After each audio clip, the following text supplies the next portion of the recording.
Hi everyone, my name is Siddhu. ఈరోజు ఈ టాపిక్లో ఈ వీడియోలో చరిత్రనే చెప్పడం జరుగుతుంది. ఫస్ట్ ఒక టాపిక్ అయిపోయింది, ప్రిన్సిపల్ ఆఫ్ ఫిజికల్ ఎడ్యుకేషన్. మళ్ళా అదే చరిత్రలోనే సెకండ్ లెసన్ వచ్చేసి philosophy of physical education. Lesson ఏంటండి?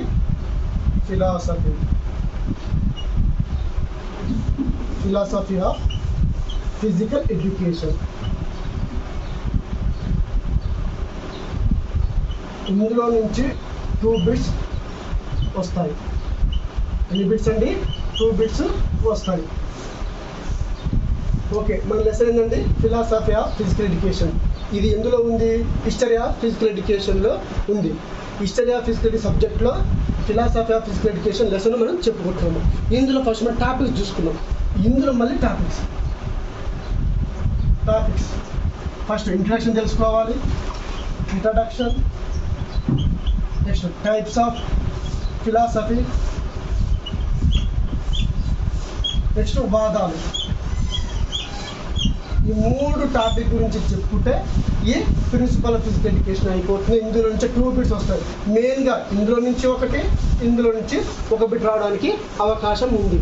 సో ఇప్పుడు మనకు టాపిక్స్ అర్థమైంది. ఇందులో ఈ లెసన్స్ ఏ టాపిక్స్ ఉంటాయి? ఇంట్రడక్షన్ నేర్చుకోవాలి, టైప్స్ ఆఫ్ ఫిలాసఫీ అండ్ వాదాలు. టైప్స్ ఆఫ్ ఫిలాసఫీ 6 రకాలు, వాదాలు వచ్చి 5. ఈ 6 గురించి 5 గురించి చదివితే ఈ లెసన్ అయిపోతుంది.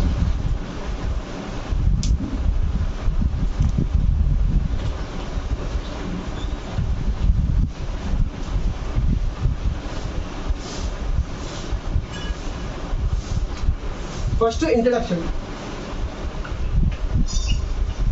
ఫిలాసఫీ తత్వశాస్త్రం. సో లాస్ట్ వీడియోలో మనం ఏదైతే నేర్చుకున్నామో అదే ఇంట్రడక్షన్ ఇందులో ఇక్కడ వర్తిస్తుంది. ఫిలాసఫీ అనేది ఏ భాషా పదము? ఇంగ్లీష్ భాషా పదము. ఓకే, ఇంగ్లీష్ వర్డ్, ఆంగ్ల భాషా పదం. అయితే 2 గ్రీకు భాష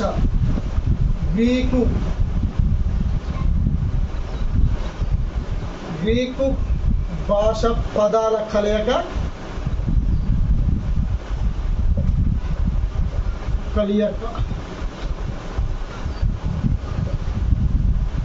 ఫిలో ప్లస్ సోఫియా.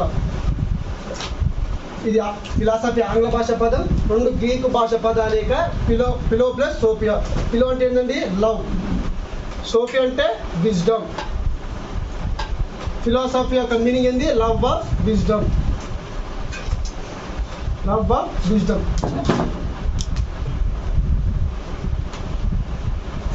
అయితే ఇందులో ఈ ఫిలాసఫీ ఏంటంటే it is the oldest science. అంటే ఫస్ట్ ఈ తత్వశాస్త్రము మన ప్రపంచంలోకి రావడం జరిగింది. అందుకే దీని ఏంది? Oldest science. అన్ని శాస్త్రాలకి మూలాధారం. ఫస్ట్ ఈ తత్వశాస్త్రం వచ్చిన తర్వాతనే ఎన్నో శాస్త్రాలు రావడం జరిగింది. వాటన్నిటికీ, మిగతా ఉన్న శాస్త్రాలన్నిటికీ ఈ ఫిలాసఫీ మూలాధారం. అన్ని శాస్త్రాలకి మూలాధారం. Basics for all sciences.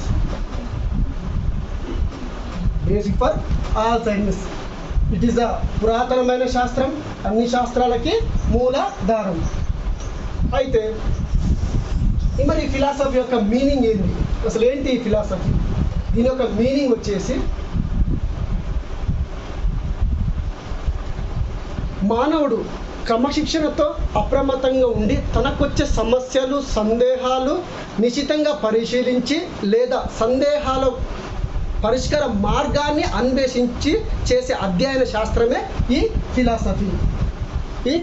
అంటే మానవుడికి కొన్ని సమస్యలు వస్తాయి, సందేహాలు వస్తాయి. ఈ ఫిలాసఫీ ఏం చేస్తారంటే ఆ వచ్చిన సందేహాలు పరిష్కార మార్గాన్ని చూపిస్తుంది. కానీ డైరెక్ట్గా అంటే ప్రత్యక్షంగా తీర్చదు. పరిష్కార మార్గాన్ని మాత్రమే చూపిస్తుంది తప్ప ప్రత్యక్షంగా తీర్చదు.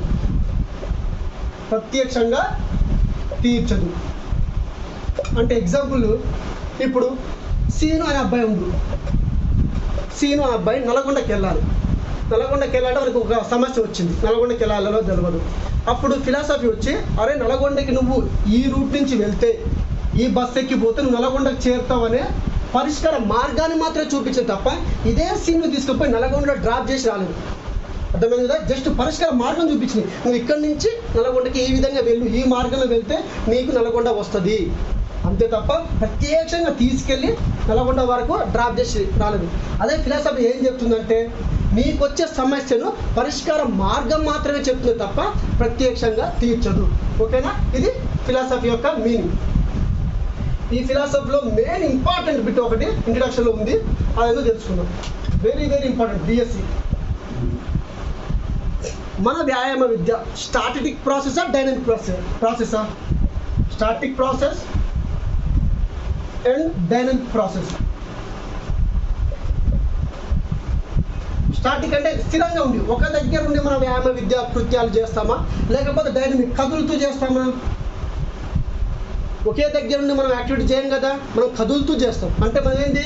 Dynamic process. మనది ఫిజికల్ ఎడ్యుకేషన్ ఏ ప్రాసెస్? Dynamic process. అయితే వీడి క్వశ్చన్ ఏమంటాడంటే, physical education is physical education is a doing phenomena. Is doing అంటే చేస్తాం కదా మనం, doing phenomena. Then philosophy of physical education. Philosophy of physical education. అది ఏమడుతుండు? వ్యాయామ విద్య చేసేదే. ఓకే, వ్యాయామ విద్య చేసేదే అయితే తత్వశాస్త్రం యొక్క తత్వం ఏంటి, మన ఫిజికల్ ఎడ్యుకేషన్ యొక్క తత్వం ఏంటి అని చెప్పడం జరుగుతుంది. అయితే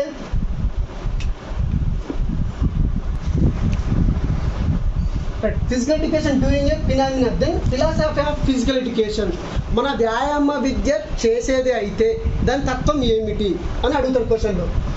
సో దాని తత్వం ఏంటి అంటే practice and theory. Very very important. Practice and theory. Very very very important. ఆచరణ మరియు సిద్ధాంతం. వ్యాయామ విద్య చేసేదే అయితే దాని తత్వం ఏంటంటే ఆచరణ మరియు సిద్ధాంతం. Practice and theory. ఇది ఇంట్రడక్షన్లో ఇంపార్టెంట్ బిట్. నెక్స్ట్ ఇంట్రడక్షన్ అయిపోయింది. నెక్స్ట్ ఏంది? Types of philosophy. Types of philosophy. Types of philosophy. Types of philosophy 6 రకాలు. ఎన్ని రకాలండి? 6 రకాలు. అయితే వివిధ రంగాల్లో ఎదురయ్యే సమస్యలను తీర్చడానికి 6 రకాల తత్వశాస్త్రం ద్వారా తీర్చుకోవచ్చని చెప్పింది. ఎన్ని రకాలండి? 6 రకాలు. వివిధ రంగాల్లో ఎదురయ్యే సమస్యలు గురించి అధ్యయనం చేయడానికి మనకి 6 రకాలు ఇచ్చింది. ఆ 6 రకాలు ఏంటంటే, first metaphysics. Metaphysics. 2 epistemology. 3 axiology. 4 logic. 5 ethics. 6వది వచ్చేసి యాస్థెటిక్స్. అంటే వివిధ రంగాల ఎదురయ్యే సమస్యలు దీని ద్వారా పరిష్కరించుకోవచ్చు అని ఈ ఫిలాసఫీ చెప్పడం, అధ్యయనం చేయడం జరిగింది. మెటాఫిజిక్స్ అంటే ఏంటి? Epistemology, axiology, logic, ethics, aesthetics. ఏ రంగాల్లో ఉన్న ఈ రంగాల్లో ఇది ఏమి అధ్యయనం చేస్తో మనము తెలుసుకుందాం. ఫస్ట్ ఏంటిది? మెటాఫిజిక్స్. మెటాఫిజిక్స్ తెలుగులో ఆది భౌతిక శాస్త్రం. ఆది భౌతిక శాస్త్రం. చూడండి, ఫస్ట్ బిట్స్ ఒకసారి మీరు చూడండి, బిట్స్ ఒకసారి అర్థం చేసుకోండి. మెటాఫిజిక్స్ నిర్వచనం, మీనింగ్ వచ్చేసి the study of life. The study of life behind the behind the physical level.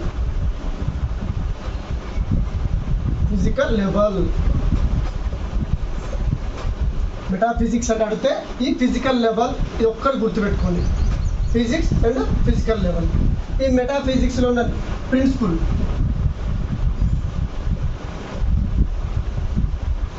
ఎగ్జిస్టెన్సీ, being and ఎగ్జిస్టెన్సీ.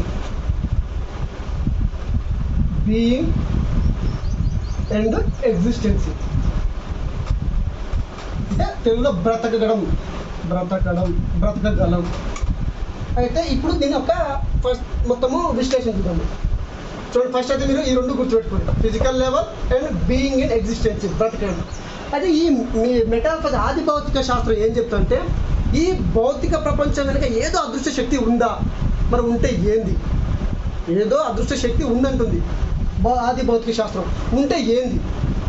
అయితే ఎగ్జాంపుల్ ఏం చెప్పిండు, మనిషి పుట్టుక, మనిషి బ్రతకడము, మనిషి జీవితము, మనిషి చనిపోవడము, ఈ విశ్వం యొక్క సమస్య, ఈ విశ్వం universe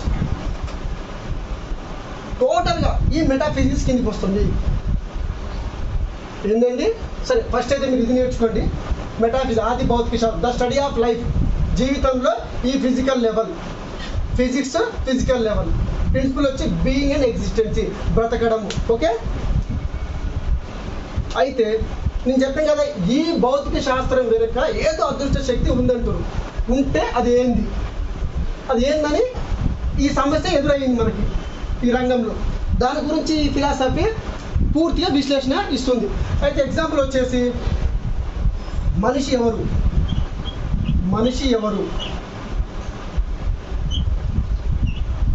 what is man, who is man, what is the birth,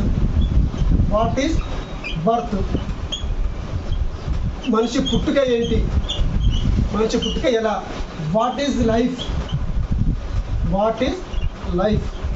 మనిషి జీవితం, వాట్ ఈజ్ డెత్, మనిషి చావడం. పుట్టిన కాంచి చచ్చే వరకు మనిషి యొక్క ఎదురయ్యే సమస్యలు మొత్తము ఈ మెటాఫిజిక్స్ శాస్త్రము చెప్పడం జరుగుతుంది.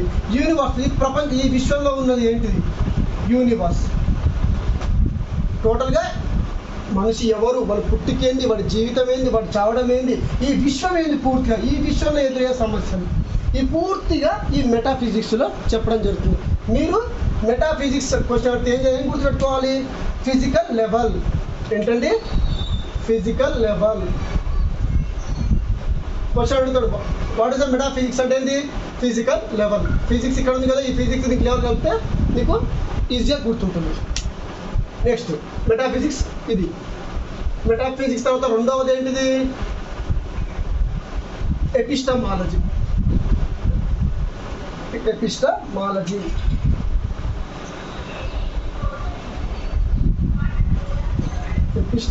తెలుగులో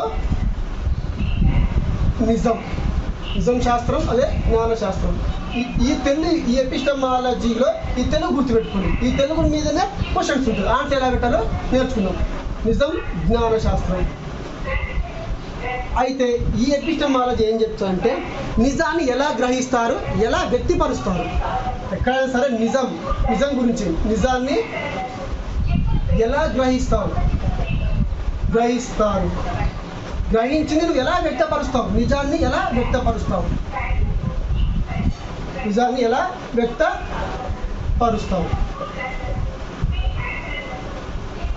ఎపిస్టమాలజీ ఈ నిజం క్వశ్చన్ ఇదే అడుగుతాడు, నిజం ఎలా గ్రహిస్తారు, దేనికి సంబంధించి అంటే ఎపిస్టమాలజీ. అయితే ఇంగ్లీష్లోకి వచ్చేసరికి ఎక్స్పోజిషన్ ఆఫ్ ట్రూత్. నువ్వు నిజాన్ని ఎలా వ్యక్తపరుస్తావు, ఎలా గ్రహిస్తావు, ఎక్స్పోజిషన్ ఆఫ్ ట్రూత్. ఈ ఎక్స్పోజిషన్ ట్రూత్ వస్తే ఏంటి ఆన్సర్, ఎపిస్టమాలజీ. ఎందుకంటే మన ట్రూత్ అంటే నిజం తెలుసు కాబట్టి మన ఎపిస్టమాలజీకి పెట్టాలి. అదేవిధంగా concerned with methods of knowledge. Knowledge అంటే ఏంటి, జ్ఞానశాస్త్రం కదా నాలెడ్జ్. ఇది గుర్తుపెట్టుకోండి. ఎపిస్టమాలజీ నిజాన్ని ఎలా గ్రహిస్తావు, ఆ నిజాన్ని ఎలా వ్యక్తపరుస్తావు, ఈ రంగంలో ఈ సమస్య ఎదురైనప్పుడు నువ్వు ఏం చేస్తావు. Exposition of truth. ట్రూత్ అంటే ఏంది? నిజం. Concern with methods of knowledge. So జ్ఞానం, నాలెడ్జ్ అంటే జ్ఞానం. ఈ రెండిట్లో ఏ బిట్ వచ్చినా కూడా మీరు ఎపిస్టమాలజీకి ఆన్సర్ ఇవ్వాలి. తెలియదు నిజం అండ్ జ్ఞానం. మరి దీని యొక్క ప్రిన్సిపల్స్ ఏమో తెలుసుకోవాలి. ఎపిస్టమాలజీ యొక్క ప్రిన్సిపల్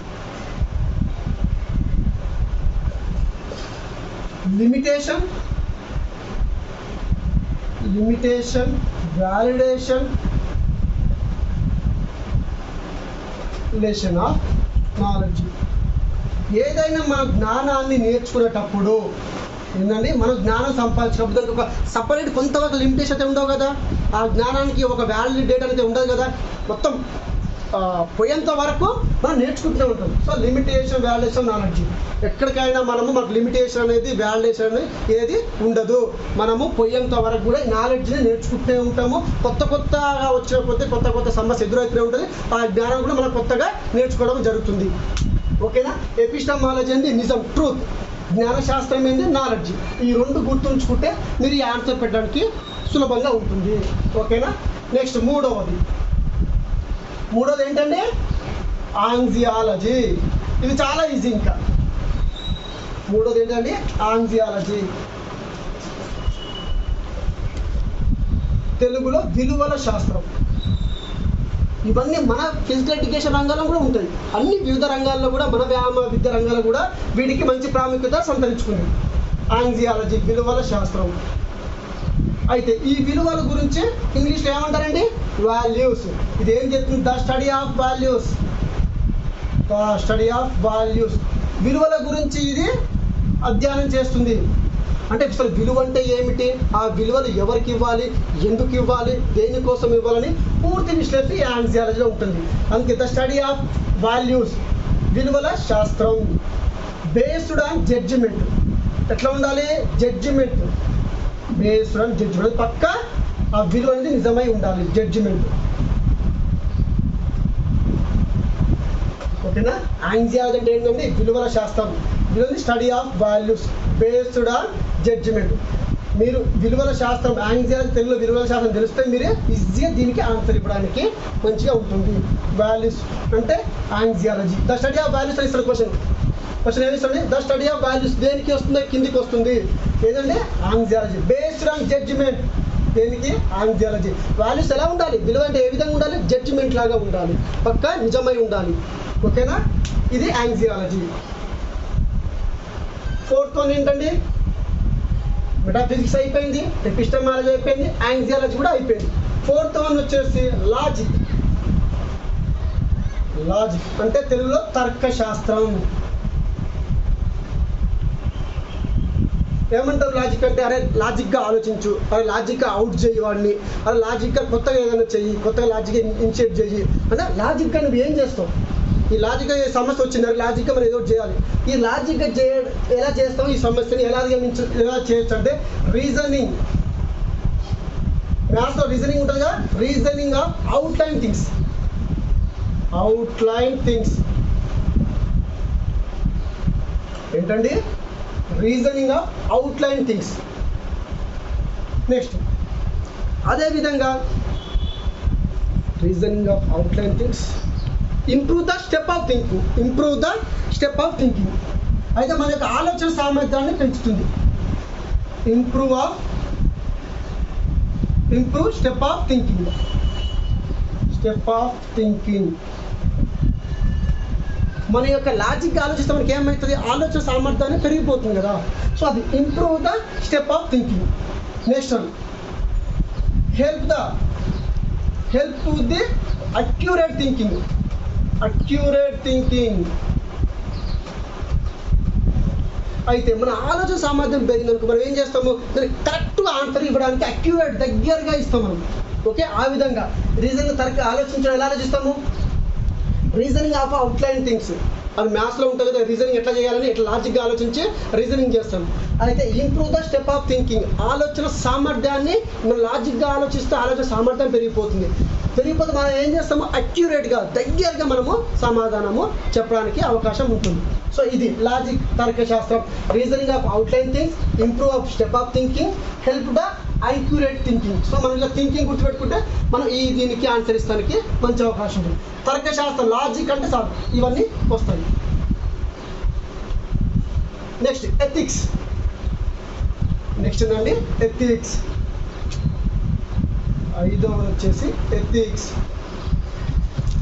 నీతి శాస్త్రం. నీతి శాస్త్రం, నీతిని ఇంగ్లీష్లో ఏమంటావు, మొరాలిటీ. అయితే నువ్వు దేని గురించి చదవాలి, నీతి గురించి చదవాలంటే the study of morality. The study of morality. The study of morality. నీతి శాస్త్రం తెలుగులో ఉంటుంది మొరాలిటీ గురించి అడిగితే ఎథిక్స్కి ఆన్సర్ ఇవ్వండి. ఓకేనా, ద స్టడీ ఆఫ్ మొరాలిటీ అని ఎందులో సరే ప్రతి రంగంలో ఇవన్నీ వస్తాయి. దీనికి ఇల్లు వచ్చే సమస్యలను ఎలా అధిగమిస్తామనేసి ఈ తత్వశాస్త్రం మనకి చెప్తుంది. అయితే మనుషుల్ని జంతువుల్ని వేరు చేసేది కూడా ఈ ఎథిక్సే. ఏంటండి ఎథిక్స్. మన మనిషికి జంతువుకి తేడా లేదా అంటారు. అంటే మనకు నీతి నియమాలు, మనకు నీతి ఉంది, దానికి నీతి లేదు అనే ఆలోచనలో మనకి స్టేట్మెంట్ ఇవ్వడము జరిగింది. మనుషులు జంతువుని వేరు చేసేది ethics. The study of morality వస్తే ఆన్సర్ ఎథిక్స్కి ఇవ్వండి. ఓకేనా. నెక్స్ట్ లాస్ట్ వన్ వచ్చేసి యాస్థెటిక్స్. ఇప్పుడు గేమ్స్లో కూడా నీతి నియమాలుగా నీతి ఆడు, అనే విలువలుగా ఆడు, ఇవన్నీ మన గేమ్స్ కూడా ఇవి మనకి దగ్గర సంబంధము ఉంటుంది. నెక్స్ట్ 6th వన్ వచ్చేసి ఏంటి, యాస్థెటిక్స్. సౌందర్య శాస్త్రం. తెలుగులో ఏమంటాము, ఇంగ్లీష్లో ఏమంటాం, the study of art. The study of beauty and art. Beauty అంటే సౌందర్యం కదా, ఆర్ట్ అంటే డ్యాన్స్ కానీ మ్యూజిక్ కానీ ఏదైనా కళ. సో ఇది మన వ్యాయామ విద్యలో కూడా ఉంది. సో యాస్థెటిక్స్ అంటే ఏంటి, సౌందర్య శాస్త్రం. The study of beauty art అని వస్తే యాస్థెటిక్స్కి ఇవ్వండి. మన శరీర నిర్మాణం, మన ఒక యాక్టివిటీ చేస్తే మన శరీర నిర్మాణం కానీ మన ఫిజిక్ కానీ మంచిగా ఉంటే బ్యూటీ. మన దాంట్లో డ్యాన్స్ ఉంటుంది, మ్యూజిక్ ఉంటుంది, సో చాలా కళలు కూడా మన ఫిజికల్ ఎడ్యుకేషన్ ఉంటాయి. కాబట్టి ఇది దీనికి తీసుకుంటాం. యాస్థెటిక్స్ అంటే ఏంది, సౌందర్య శాస్త్రం. The study of beauty and art. So ఇది టైప్స్ ఆఫ్ ఫిలాసఫీ అయిపోయింది కదండి. టైప్స్ ఆఫ్ ఫిలాసఫీ 6 రకాలుగా ఉంటుంది. Metaphysics, epistemology, axiology, logic, ethics and aesthetics. మీరు ఒక్కొక్క దాంట్లో ఒక్కటి గుర్తుపెట్టుకుంటే మీరు ఆన్సర్ ఇవ్వడానికి చాలా సులభంగా ఉంటుంది. ఓకేనా. నెక్స్ట్ వచ్చేసేది